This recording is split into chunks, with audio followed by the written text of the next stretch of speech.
सुप्रभात। आप सभी छात्र छात्राओं का स्वागत।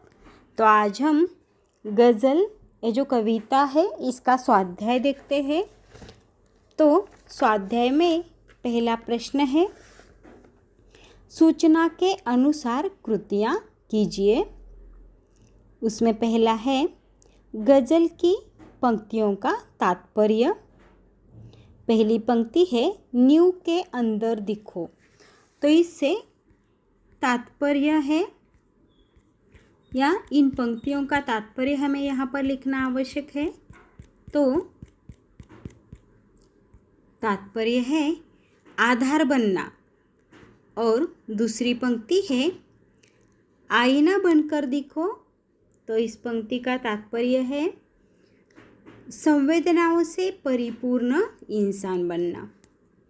दूसरा प्रश्न है, कृति पूर्ण कीजिए। मनुष्य से अपेक्षाएं। तो इसका उत्तर है मानवीय गुणों को अपनाना और निराश और हताश लोगों के मन आशा की किरण जगाना। ये इस प्रश्न का उत्तर है। तीसरा प्रश्न है, जिनके उत्तर निम्न शब्द हो ऐसे प्रश्न तैयार कीजिए। यानी आपको यहाँ पर 4 शब्द दिए हैं, उन 4 शब्दों का आपको प्रश्न ऐसे तैयार करने हैं जो ये 4 शब्द उसके उत्तर होना आवश्यक होता है। तो प्रश्न है, शब्द है भीड़ और प्रश्न है, गज़लकार किस में शक्ल ढूंढ रहा है। दूसरा शब्द है जुगनू। प्रश्न है, किसने कहा कि वह भी साथ है। तीसरा शब्द है तितली। पद्यांश में किसके टूटे पर की तरह बनने के लिए कहा गया है। चौथा शब्द है आसमान। प्रश्न है, गर्द उड़कर कहाँ छा गई। इस तरह से आपको प्रश्न बनाने आवश्यक होते हैं जिनके उत्तर दिए हुए शब्द होने आवश्यक है। अगला प्रश्न है, निम्नलिखित पंक्तियों से प्राप्त जीवन मूल्य लिखिए। तो पंक्ति है, आपको महसूस भीतर देखो। आपको महसूस भीतर दिखो। इन पंक्तियों का आपको जीवन मूल्य यानी इन पंक्तियों से हमें कौन सा जीवन मूल्य मिलता है ये यहाँ पर आपको लिखना है। तो हमें प्रत्येक मानव से सहानुभूति रखनी चाहिए। यह तभी संभव हो सकेगा जब हम उनके हर सुख या दुख तकलीफ को समझें, उसे दूर करने का यथासंभव प्रयास करें। यानी दूसरों के दुख तकलीफ को समझना ये महत्वपूर्ण है। दूसरी पंक्तियाँ है, कोई ऐसी शक्ल मुझे अक्सर दिखो। तो इसका उत्तर है, हे ईश्वर, मैं चाहता हूँ कि मैं जिसे भी देखूँ मुझे उसी में तुम नज़र आओ। अर्थात मानव मात्र ईश्वर का अंश है। यानी अगर तुम मुझे हर इंसान के अंदर दिखोगे तो मैं उसकी सहायता करने के लिए जाऊंगा और इसीलिए मैं उसकी सहायता करूँ, इसीलिए तुम्हारा अंश मुझे तुम में या उस इंसान में दिखना चाहिए। ये इस तरह का मतलब है। यानी दूसरों की सहायता करना ये जीवन मूल्य है और दूसरों के दुख दर्द को समझना। तो ये इस प्रश्न का उत्तर है। अगला प्रश्न है,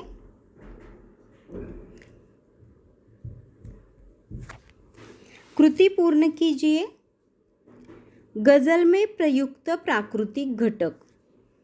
तो इस गज़ल में आए हुए प्राकृतिक घटक है फूल, तितली, मोती और सीप। अगला प्रश्न है, कवि के अनुसार ऐसे दिखो। तो इस प्रश्न का उत्तर है, नींव के अंदर दिखो, मील का पत्थर दिखो, मोम के भीतर दिखो, रोशनी बनकर दिखो और सीप के अंदर दिखो। ये इस प्रश्न का उत्तर है। अगला प्रश्न है, प्रस्तुत गजल की अपनी पसंदीदा किन्हीं 4 पंक्तियों का केंद्रीय भाव स्पष्ट कीजिए। तो उदाहरण के लिए मैं आपको 4 पंक्तियाँ और उसका केंद्रीय भाव बताती हूँ। तो पंक्तियाँ हैं, आपसे किसने कहा स्वर्णिम शिखर बनकर दिखो, शौक दिखने का है तो फिर न्यू के अंदर दिखो, चल पड़ी तो गर्द बनकर आसमानों पर लिखो, और अगर बैठो कहीं तो मील का पत्थर दिखो। तो देखो, इस गज़ल में कवि कहते हैं कि इसके माध्यम से गज़लकार कहते हैं कि जीवन की सफलता सिर्फ स्वर्णिम शिखर बनने में नहीं, बल्कि किसी शिखर की नींव बनने में भी है। गज़लकार कहते हैं कि बड़ी से बड़ी इमारत देखने में तो बहुत सुंदर दिखाई देती है, परंतु उसकी बुनियादी नींव के मजबूत पत्थरों पर टिकी रहती है। अतः हमें भी सदैव नींव का मजबूत अर्थात आधार बनना चाहिए, जो कईयों को ऊंचाई तक पहुंचा सके। गज़लकार कहता है कि जिस प्रकार हवा के झोंके के साथ एक बार धूल चल पड़ती है और धीरे धीरे यह धूल पूरे आसमान पर छा जाती है, उसी प्रकार यदि हमने भी अपने मन में कोई संकल्प ठान ली है तो अपने उद्देश्य में सफल होने तक हमें प्रयास करते रहना है। यदि जीवन के किसी पड़ाव में हमें थककर रुकना पड़े तो हमें मील के पत्थर की तरह बैठना है। किस प्रकार मील का पत्थर सदियों से एक ही स्थान पर अटल रहते हुए भी लोगों का पथ प्रदर्शक बना रहता है, उसी प्रकार हमें भी जीवन में कुछ ऐसा करना चाहिए जो आने वाले पीढ़ियों के लिए मील का पत्थर साबित हो। ये इन पंक्तियों का केंद्रीय भाव है। तो अगला प्रश्न आपके स्वाध्याय में दिया हुआ है, यदि मेरा घर अंतरिक्ष में होता विषय पर 80 से 100 शब्दों में निबंध लेखन कीजिए। तो निबंध किस तरह से लिखते हैं, तो इसके लिए मैं आपको यहाँ पर निबंध पढ़कर सुनाती हूँ। तो निबंध का शीर्षक है, यदि मेरा घर अंतरिक्ष में होता। पिछले कई वर्षों में अंतरिक्ष विज्ञान में जो प्रगति हुई है वह सराहनीय है। पहले अंतरिक्ष यात्रा कल्पना से अधिक कुछ नहीं थी, लेकिन आज अंतरिक्ष यात्रा के सपने सच हो गए हैं।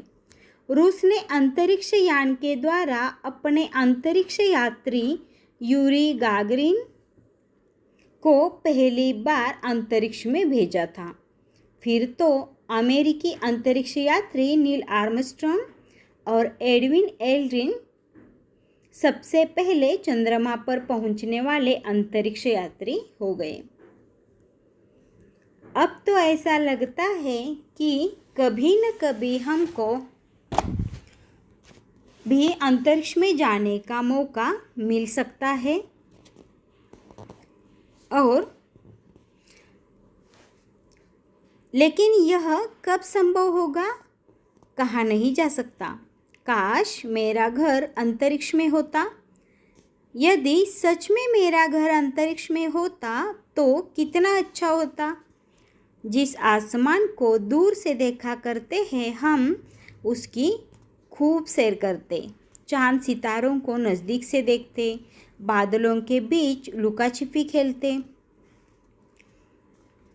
परियों के देश में जाते, वे किस तरह रहती है जानते या जानने देखने का अवसर पाते। हम अंतरिक्ष से अपनी सुंदर धरती को देखते, अपने प्यारे भारत को देखते, आकाशगंगा के विभिन्न ग्रहों उपग्रहों को देखते, सौरमंडल के सबसे सुंदर ग्रह शनि और उसके वलयों को देखते, उनके जितना निकट जा सकते अवश्य जाते, स्पेस वॉक करते, वहाँ पहली शांति का अनुभव करते, वहाँ के प्रदूषण रहित वातावरण में रहने का मौका मिलता, जिससे हमारा स्वास्थ्य बहुत बढ़िया हो जाता। काश ऐसा हो पाता। तो ये निबंध था, यानी जो प्रश्न आपके स्वाध्याय में दिया है उसका ये उत्तर है। यहाँ से आगे हम व्याकरण के कुछ महत्वपूर्ण प्रश्न देखते हैं।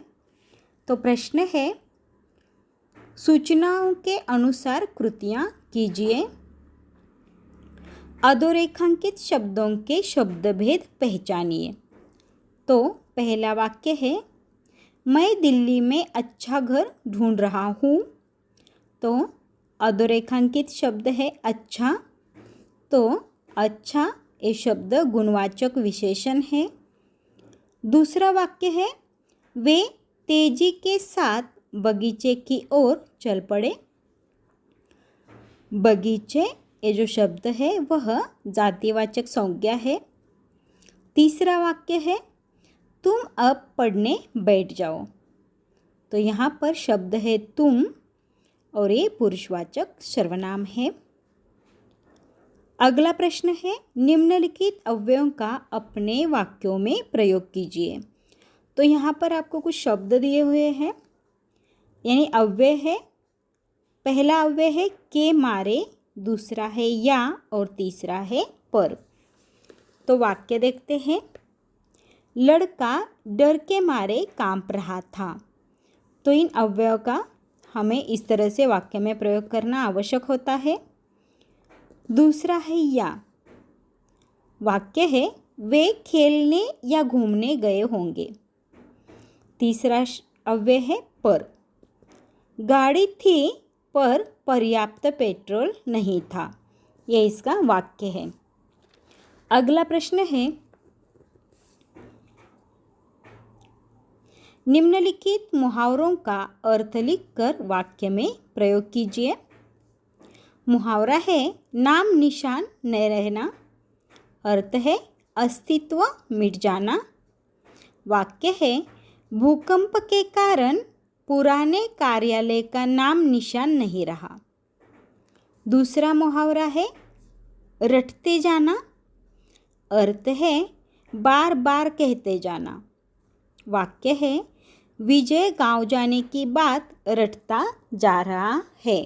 इस तरह से आपको मुहावरे, उसका अर्थ और वाक्य में प्रयोग करना आवश्यक होता है। अगला प्रश्न है, निम्नलिखित वाक्यों में प्रयुक्त कारक पहचान कर उनका भेद लिखिए। पहला वाक्य है, ईश्वर की प्राप्ति आसानी से नहीं होती। तो यहाँ पर कारक है की और ये संबंध कारक है। दूसरा वाक्य है, एक बच्चा कुर्सी पर चढ़ा तो दूसरा नाचने लगा। तो इसमें कारक है पर और ये अधिकरण कारक है। तीसरा है वाक्य, मैंने तय किया कि आज किसी से नहीं मिलूँगा। यहाँ पर कारक है से और यह है करण कारक। अगला वाक्य है, अगला प्रश्न है, निम्नलिखित वाक्यों का सूचना के अनुसार काल परिवर्तन कीजिए। तो पहला वाक्य है, ठीक 11 बजे प्रधानमंत्री बाहर आते हैं। ये जो वाक्य है, इस वाक्य को सामान्य भूतकाल में बदलना है। तो इसका उत्तर है, ठीक 11 बजे प्रधानमंत्री बाहर आए। दूसरा वाक्य है, मुझे भाई का जला हुआ चेहरा याद आता है।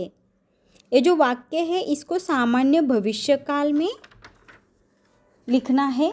तो उत्तर है, मुझे भाई का जला हुआ चेहरा याद आएगा। तीसरा वाक्य है, गुरुदेव अपने समय पर स्नान करते हैं। इस वाक्य को पूर्ण भूतकाल में बदलना है। तो उत्तर है गुरुदेव ने अपने समय पर स्नान किया था। तो इस तरह से काल परिवर्तन हमने पढ़े हैं ना, तो इस तरह से वाक्य में परिवर्तन आ जाता है।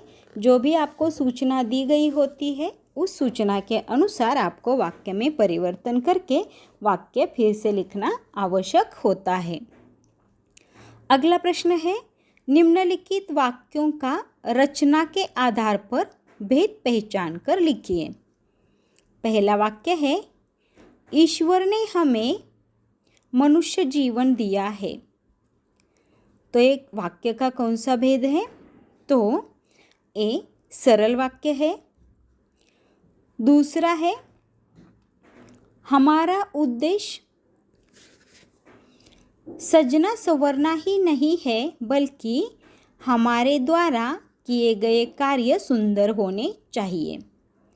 तो रचना की दृष्टि से अगर हम ये भेद देखें तो ये कौन सा है? संयुक्त वाक्य है। हमने वाक्य के भेद पढ़े हैं ना, तो अर्थ की दृष्टि से और रचना की दृष्टि से। तो यहाँ पर आपको रचना के आधार पर भेद पहचान कर लिखिए, इस तरह का प्रश्न है। तो रचना के आधार पर कौन से 3 भेद है? तो सरल वाक्य, संयुक्त वाक्य और मिश्र वाक्य है ना। तो रचना के आधार पर भेद आपको यहाँ पर इस तरह से लिखने आवश्यक है। तो यहाँ पर हमारा स्वाध्याय समाप्त होता है। ठीक है, धन्यवाद।